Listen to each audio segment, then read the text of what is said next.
Comedians often stand their ground when confronted by disrespectful interviewers, putting them in their place with sharp comebacks.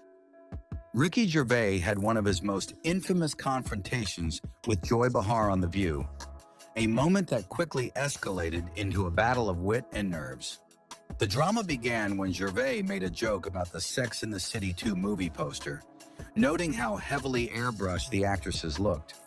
Behar, who was sitting alongside the other hosts, immediately jumped on the opportunity, accusing Gervais of sexism. She suggested that his comment was an attack on women, and that by pointing out the airbrushing, he was perpetuating unrealistic standards of beauty. Gervais, however, remained unflustered.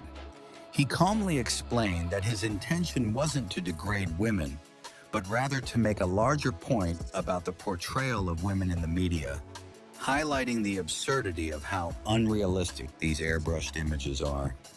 Despite Gervais' reasonable defense, the situation took a more hostile turn when the conversation shifted to gender dynamics in comedy.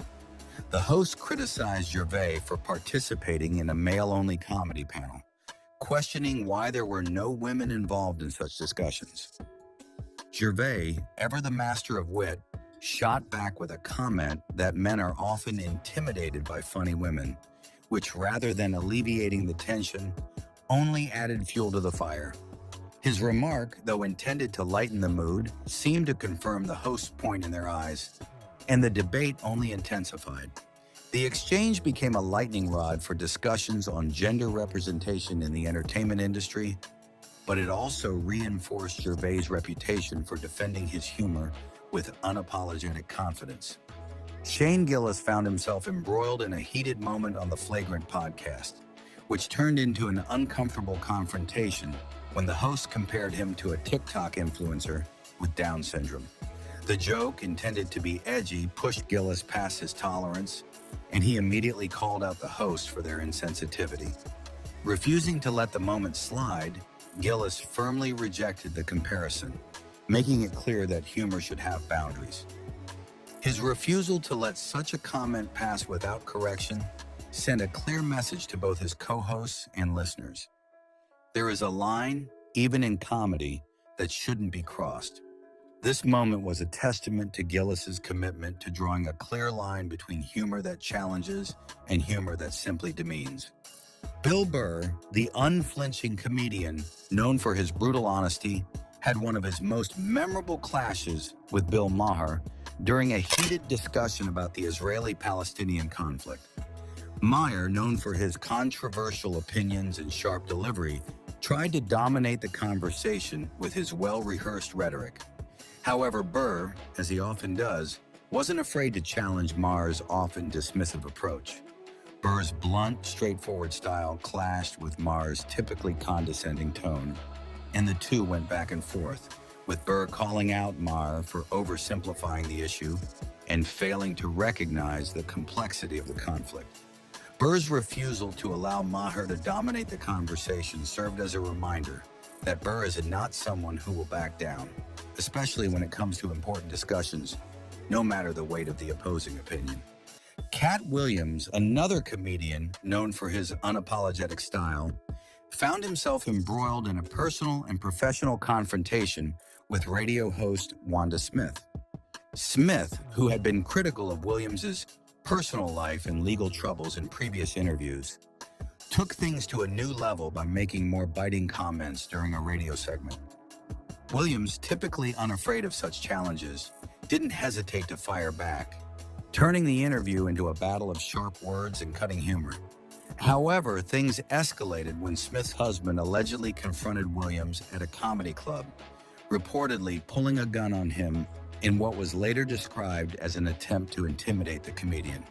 The incident made headlines, adding an extra layer of volatility to Williams's already tumultuous career. While the confrontation highlighted the intensity of the entertainment world, it also underscored the risks that come with being outspoken and controversial, even for a comedian. Chelsea Handler, known for her biting humor and unfiltered commentary, didn't shy away from a confrontation with Piers, one of the most well-known British TV personalities. During their interview, Handler criticized Morgan for his dismissive attitude and lack of focus on his guests. The criticism, though delivered in Handler's signature snappy style, struck a nerve with Morgan, whose reputation often relies on his ability to assert dominance during interviews.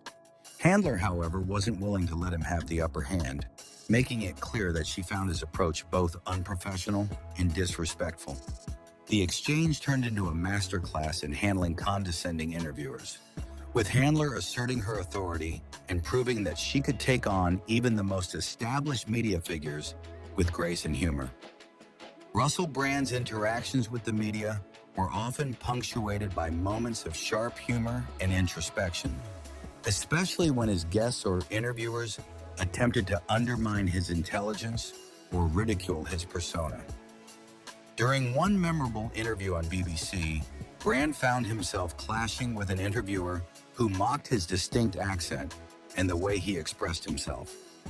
Instead of backing down, Brand turned the tables on the interviewer, making them uncomfortable with a series of pointed remarks that exposed the condescension behind their questioning. Brand's ability to use humor as a tool for both defense and offense made him a formidable interviewee, capable of disarming even the most dismissive hosts.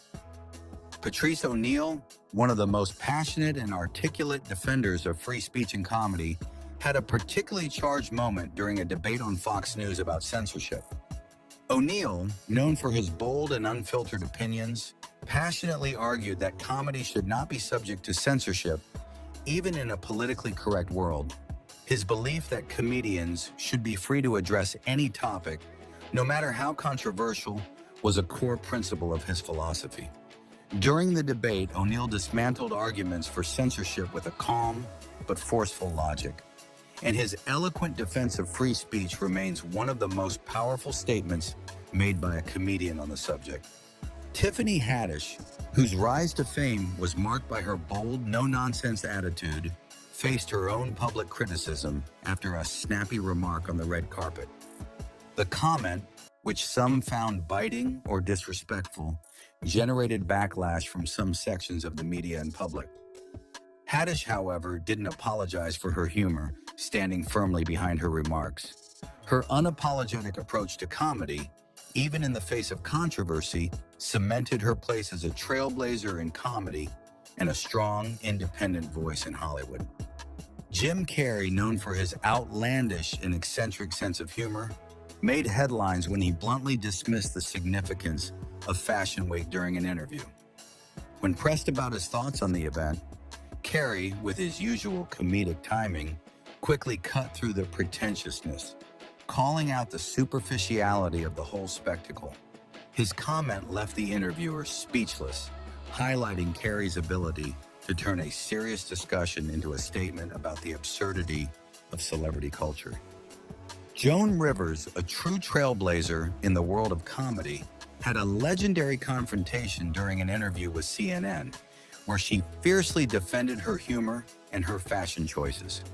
When the interviewer subtly criticized her for her outspoken personality and her bold approach to fashion, Rivers stood her ground, fiercely asserting that her style and sense of humor were integral parts of who she was. The exchange became iconic not only for Rivers' sharp wit,